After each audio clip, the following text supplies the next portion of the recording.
하나님 말씀 봅니다. 구약 호세아 12장 1절에서 6절 말씀입니다. 구약 성경 호세아 12장 1절에서 6절 말씀 제가 읽어드립니다. 에브라임은 바람을 먹으며 동풍을 따라가서 종일토록 거짓과 포악을 더하여 아수르와 계약을 맺고 기름을 애굽에 보내도다. 여호와께서 유다와 논쟁하시고 야곱을 그 행실대로 벌하시며 그 행위대로 그에게 보응하시리라. 야곱은 모태에서 그의 형의 발뒤꿈치를 잡았고 또 힘으로는 하나님과 겨루되 천사와 겨루어 이기고 울며 그에게 간구하였으며 하나님은 베델에서 그를 만나셨고 거기에서 우리에게 말씀하셨나니 여호와는 만군의 하나님이시라. 여호와는 그를 기억하게 하는 이름이니라. 그런즉 너희 하나님께로 돌아와서 인애와 정의를 지키며 항상 너희 하나님을 바랄지니라. 아멘. 성경 전체를 관통하는 주제 중 하나가 히브리어 언어로 슈브라고 합니다. 돌아오라는 뜻입니다. 에덴을 떠난 인간을 향해 오늘까지, 아니 역사의 끝날까지 하나님이 줄기차게 한 번도 멈추지 않고 말씀해 오셨고 앞으로 말씀하실 그 짧은 말씀, 돌아오라. 왜 돌아오라냐? 거기에 구원이 있기 때문입니다. 하나님께 돌아올 때 거기에 살 길이 있기 때문입니다. 하나님께로 돌아올 때 거기에 진정한 평강이 있기 때문입니다. 하나님께서 이처럼 쉬지 않고 우리에게 돌아오라고 하시는 그 이유가 무엇입니까? 우리가 뭐 대단한 존재이기에 그토록 돌아오라 하십니까? 이유는 딱 하나입니다. 너가 유일한 대안이기 때문이라는 겁니다. 여러분과 저 이외에 다른 대안은 없다는, 너만이 내가 필요하다는 겁니다. 여러분, 자식이 아무리 속을 썩여도 부모가 자식을 버릴 수 없잖아요. 세상에서는 부모가 자식을 버리는 경우도 간혹 있어요. 그러나 하나님은 그러실 수가 없습니다. 왜? 하나님은 사람이 아니기 때문입니다. 한번 선택하면 하나님은 변치 않으십니다. 이것은 하나님이 이렇게 친히 말씀하셨어요. 내가 사람이 아니요 하나님이라. 그리고 이렇게 애절하게 말씀하십니다. 호세아 11장 8절이에요. 에브라임이여 내가 어찌 너를 놓겠느냐? 이스라엘이여 내가 어찌 너를 버리겠느냐? 내가 어찌 너를 아드마같이 놓겠느냐? 어찌 너를 스보임같이 두겠느냐? 내 마음이 내 속에서 돌이키어 내 긍휼이 온전히 불붙듯 하도다. 내 마음이 내 속에서 돌이키어라고 했습니다. 무슨 말씀이에요? 우리가 너무너무 안 돌이키니까, 머뭇거리고 있으니까, 이게 뭐 미안해서 그런지 너무 그냥 할 말이 없어 그러는지 고집되는지 몰라도, 그러냐? 차라리 내가 너에게로 갈게. 내가 바뀔게. 다시 새롭게 시작할게. 이 말씀이에요. 엄청난 말씀입니다, 이게.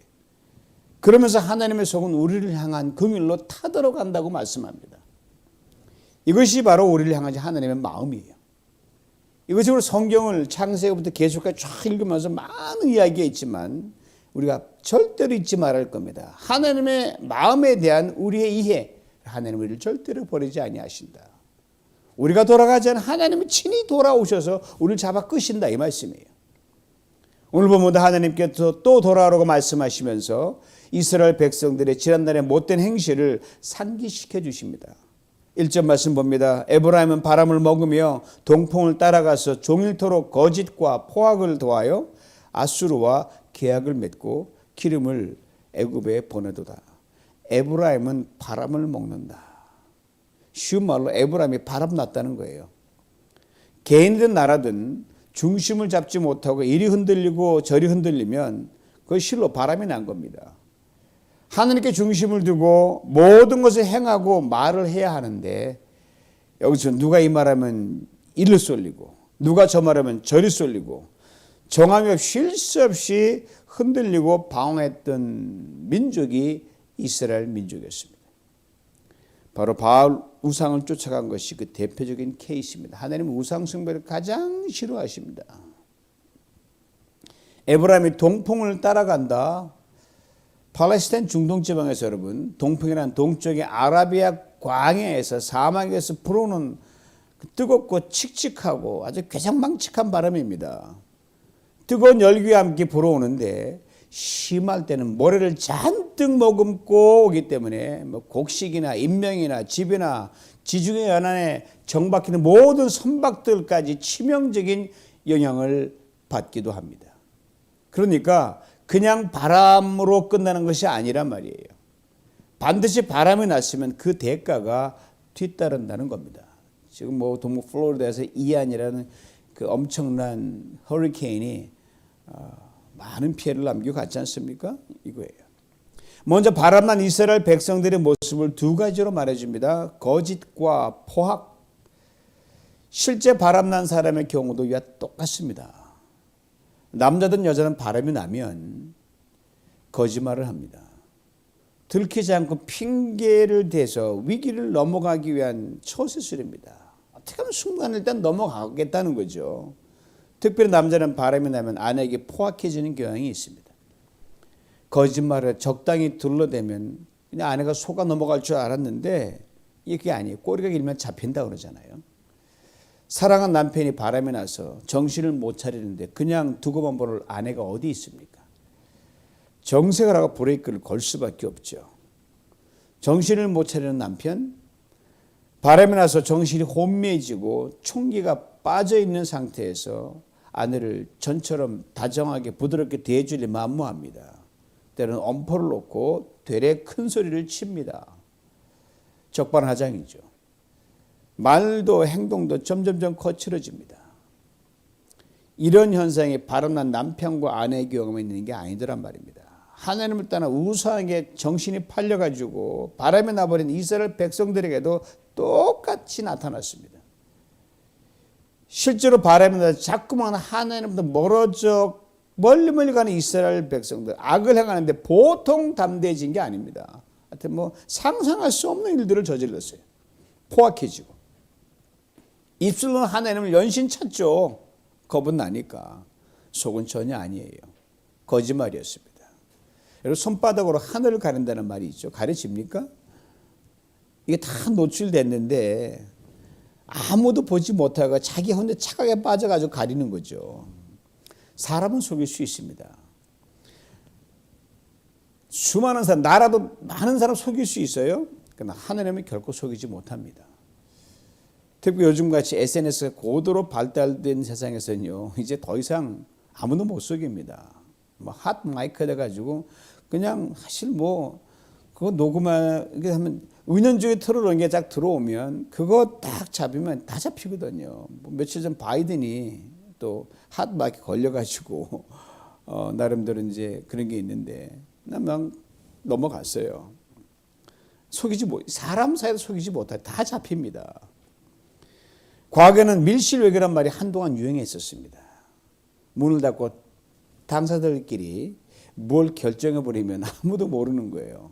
속수무책이었습니다. 이제 그런 시대 없습니다, 여러분.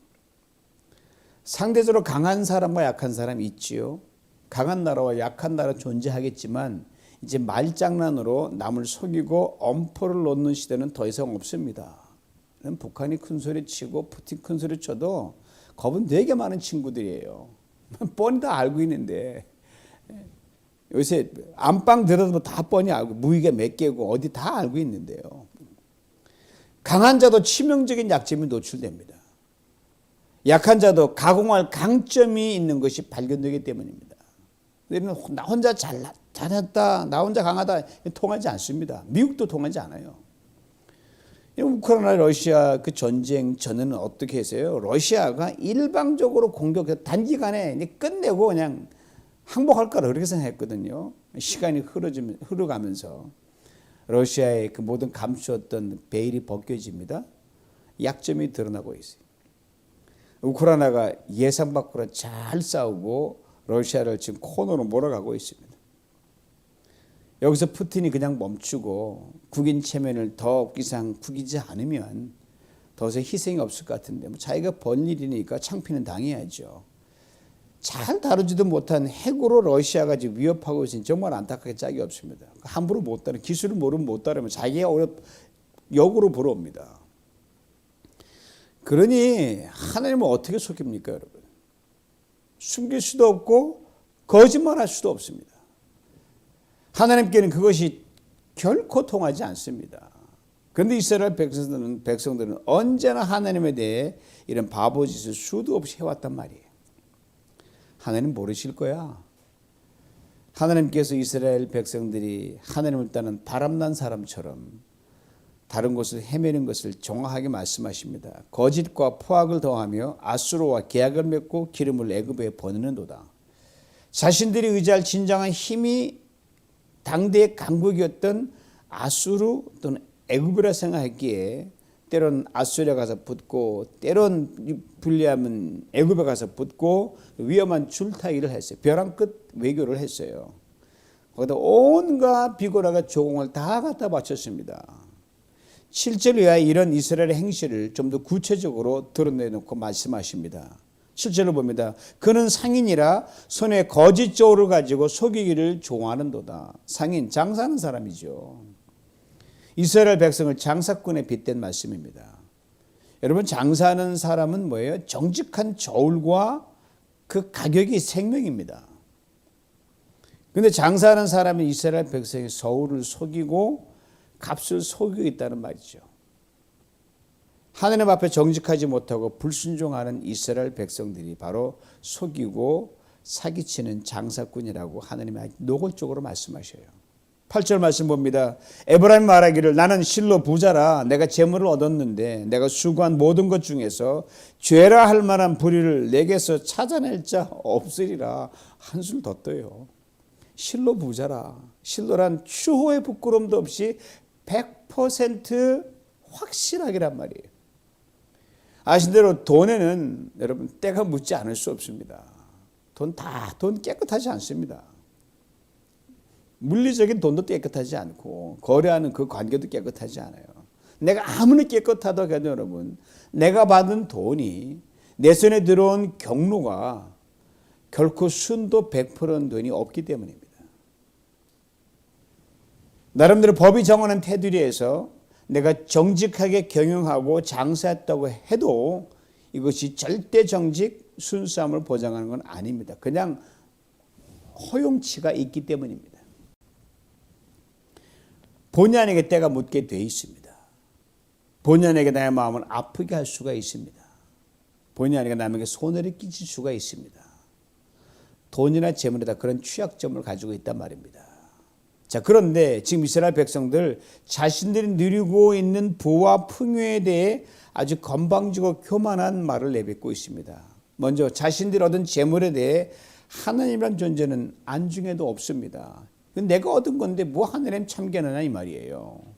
내가 수고해서 누린 것이다. 교만이 하늘을 찌릅니다. 여기 한 걸음 더 나아갑니다.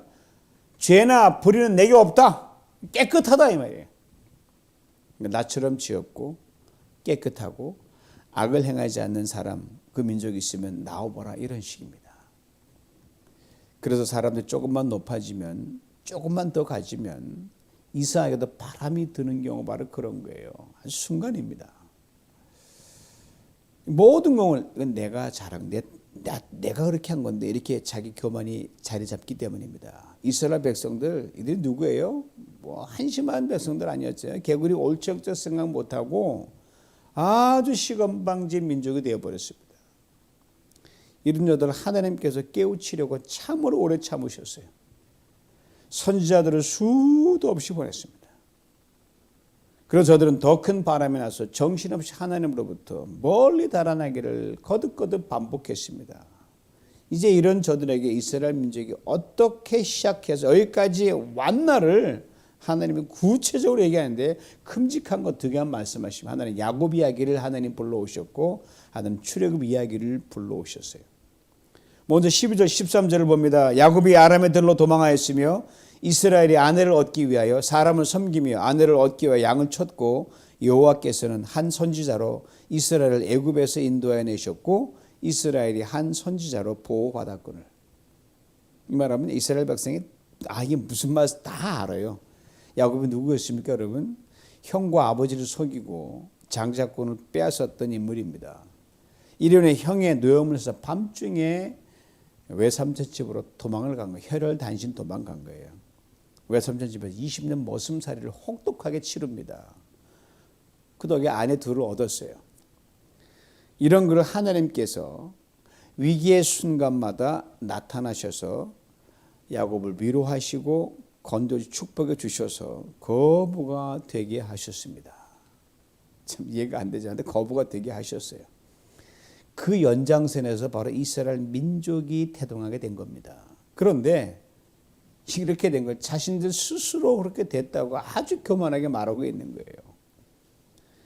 야곱을 언급하면서 참으로 별 볼 일 없는 야곱의 허리에서 뻗어나온 민족이 바로 너희들이다. 주제 파악하라고 말씀하십니다. 그리고 400년 애굽에 종살이 하던 저들의 과거를 또 상기시키십니다. 너희들 애굽의 바로왕 아래서 죽을 고생했지 않냐? 내가 큰 편팔로 애굽을 빠져나오게 했고 홍해를 마른 땅처럼 건너게 했던 것, 거친 광야 너를 먹였지 않냐? 입혔지 않냐? 살려는 여기까지 오게 했지 않냐? 잊을 걸 잊어야지 이런 걸 잊냐? 그리고 난 뭐 내 힘으로 됐다고 하냐? 그렇게 하나님이 시작하시는 거예요. 그리고 오늘 본문 3절 4절에서 다시 야곱을 한 번 더 언급하십니다. 특별히 야곱 외삼촌 라반의 집을 나와서 이제 고향으로 돌아가려고 할 때 형이 400여 명의 군사를 데리고 자신에게로 오고 있다는 소식을 접하고 왜 오는지 성경은 말하지 않고 있어요. 야곱은 그저 자기 지은 죄가 있으니까 겁에 덜컥 잡먹어가지고 그때 너 그때 그랬지 않냐? 그때 상기시키는 거예요. 그때 야곱은 단지 형이 자신을 죽이러 온다는 과대망상에 빠졌어요. 그래서 만약의 경우를 대비해서 자신만 살아남을 계책까지 세웁니다. 세월이 십수년이 흘렀어도 오래전 자신이 형에게 했던 그 악한 것이 너무도 컸기에 형 그거 형이 어떻게 있겠어? 나 죽이려고 아주 작정할 거야. 그러니까 400명 군사를 데리고 오겠지 이 생각만 하고 있는 거예요. 그리고 잠이 들었어요. 거기서 하나님의 사자를 만나게 되고요. 밤새 씨름하다가 천사가 야곱의 골반뼈를 치지 않습니까? 절제 절음발리가 되고 두 발로 도망갈 수 없습니다. 그때 하나님께 야곱의 이름을 지어주려니 바로 이스라엘의 이름을 거기서 얻죠. 그리고 정신을 못 차려 한참 가지만 하나님과 씨름해서 이겼다는 겁니다. 어떻게 하나님과 씨름 이길 수 있습니까? 일부러 하나님이 져주신 거죠.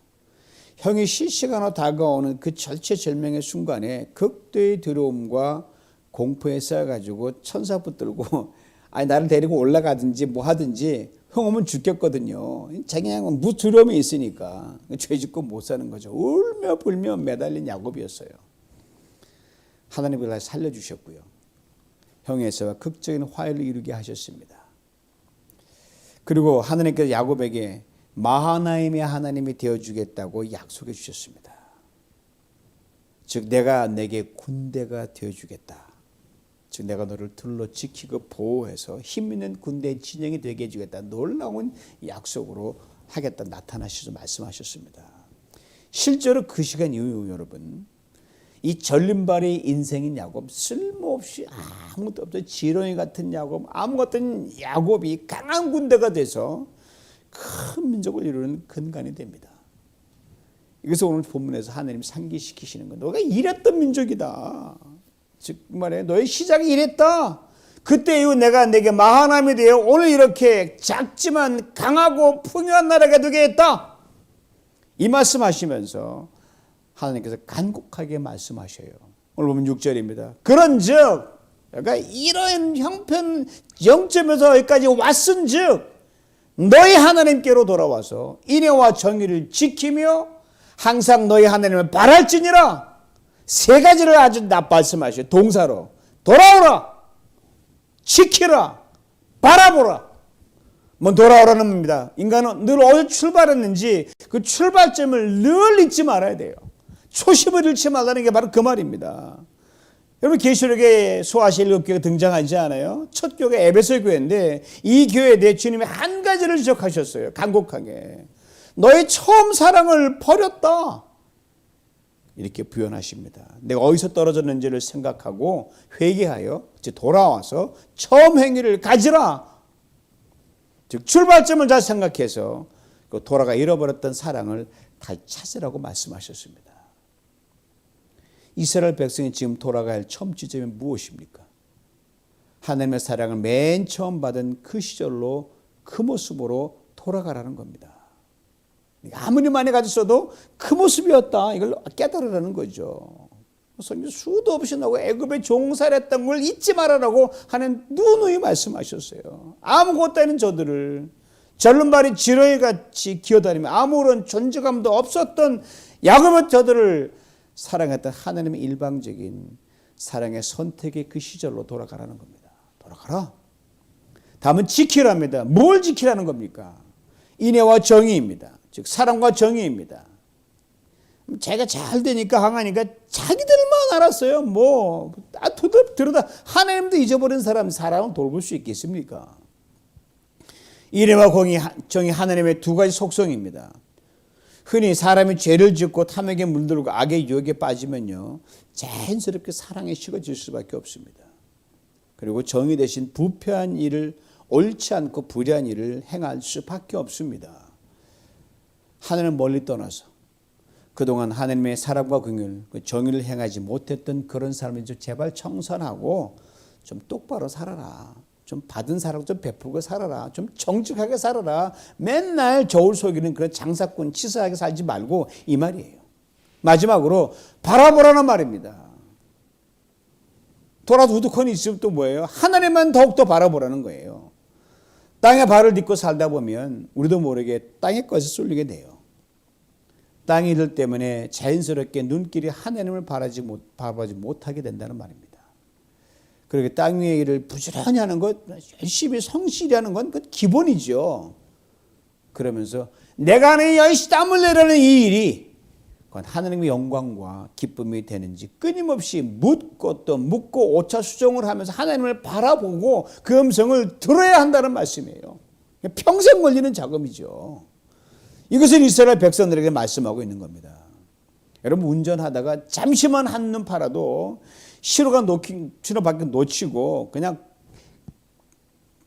동네 골목에서 이 런던 레드라이트 할 때가 있잖아요. 가끔씩 깜빡하잖아요. 우리 삶에 때로 깜빡할 때 하나님과 관계에 빈틈이 벌어지기 쉽습니다. 바쁘게 살아가는 현대인의 모습에 이런 것이 빈틈이 생길 수가 있어요. 그러면 수시로 이 세 가지 하나님의 이스라엘에 하신 동산을 기억하면서 하나님과의 그 거리, 안전거리, 이 세이프티 디스턴스를 벗어나지 않도록 우리 각자를 쉬움을 살펴야 됩니다. 돌아가라! 지키라! 바라보라! 그렇으면 하나님께 수시로 돌이켜 안전거리가 빈틈이 벌어지지 않게 해야 합니다. 하나님의 인애와 정의를 우리의 삶도 적극적으로 행해야 됩니다. 그리고 아무리 바쁘고 힘들더라도 하나님을 바라보며 그 뜻에 맞는 인생을 살아가고 있는지 늘 묻는 주도적인 신앙으로 살아가야 합니다. 그러기에 오늘 본문은 구체적으로 너희 하나님께로 돌아오라고 하셨습니다. 너희 하나님께로 돌아오고 했어요. 너희란 말이 굉장히 중요해요. 다른 사람 볼 필요 없어요. 남도 다 그렇게 하는데 그게 무슨 대수입니까? 그럼 그 사람의 인생이지. 나와 나의 하나님과의 관계가 가장 중요합니다. 2년여간 지속되었어도 아직도 우리를 붙들고 있는 팬데믹을 경험하고 있는 우리 아닙니까? 이 지나면서 우리는 많은 거 했잖아요. 내가 이제 이런 글이 살아가야 되겠다. 보니까 아무것도 아닌 게 인생인데 하나님은 이렇게 살아가겠다. 그런 자기만의 다짐과 결단을 해왔고 지금도 해오고 있습니다. 우리 각자의 다짐과 결단 하나님 다 기억하고 계시죠. 우리 잊어버릴지라도 우리도 웬만큼 다 기억하고 있습니다. 바로 그 다짐과 결단이 공수표가 되지 않게 나의 하나님, 너희 하나님께로 겸손히 돌아와서 그 다짐과 결단을 그대로 행하는 우리 모두가 되어야 할 줄 압니다.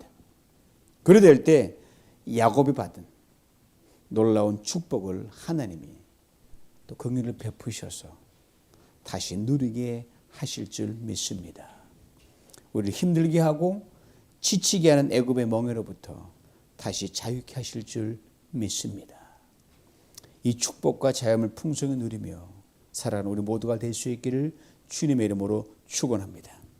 하나님 아버지 감사합니다. 우리에게 늘 돌아가라, 너희 있던 자리를 지키라고 하신 하나님 감사합니다. 그리고 거기서 나만 바라보러 가신 하나님 참으로 감사합니다. 이 말씀 세월이 흘러도 우리 각자에게 들려주는 말씀으로 받습니다. 하나님, 세상이 어떻게 돌아가든 다른 사람이 어떻게 가든 내가 하나님 앞에 어떻게 나의 원래 위치로 돌아가고 하나님 사랑과 정의를 지키고 하나님 바라봐야 할지 이것만 더 집중하면서 오늘 할 일에 최선을 다하는 가운데 부족하지만 참으로 때로는 흔들리는 우리지만 야곱을 주님께서 일방적으로 사랑하신 그 야곱의 축복을 우리도 누리며 가는 그러한 또 다른 은혜 가운데 들어가도록 축복하여 주시옵소서. 예수님의 이름으로 기도하옵나이다. 아멘.